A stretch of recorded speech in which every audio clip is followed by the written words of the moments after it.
Hello বন্ধুরা, তো দেখো আমার তো রান্না হয়ে গেছে। এটা কি বলো তো, এটা করেছি আলু ফুলকপির ঝোল লাল লাল করে।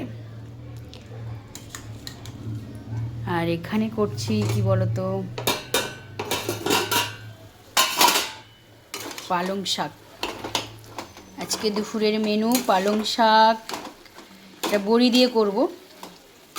সবে শাকটা মজে গেল, এটা বড়ি দিয়ে করবো। আর আলু ফুলকপির ঝোল, আর এই যে বেগুন কটা ভাজবো, ধোয়ার জন্য নিয়েছি।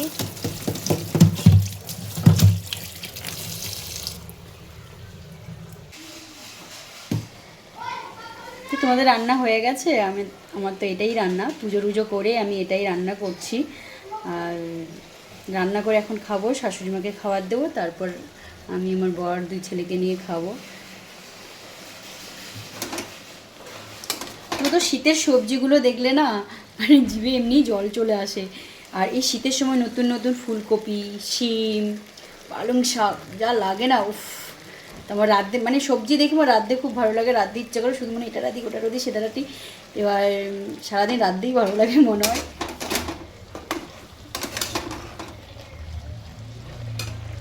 তো চলো আমি রান্নাবান্নাগুলো শেষ করে নিই। তরকারিটা তো হয়ে গেছে। এখন এই যে পালং শাকের ঘেরটা, এটা নরম হয়ে গেছে। এখন আমি এটাকে সোমবার দেবো। একটু এর মধ্যে বড়ি দেবো, ডালের বড়ি। ডালের বড়ি দিলে কিন্তু খুব সুন্দর হয়, টেস্টি লাগে পালং শাক। তো চলো, এটা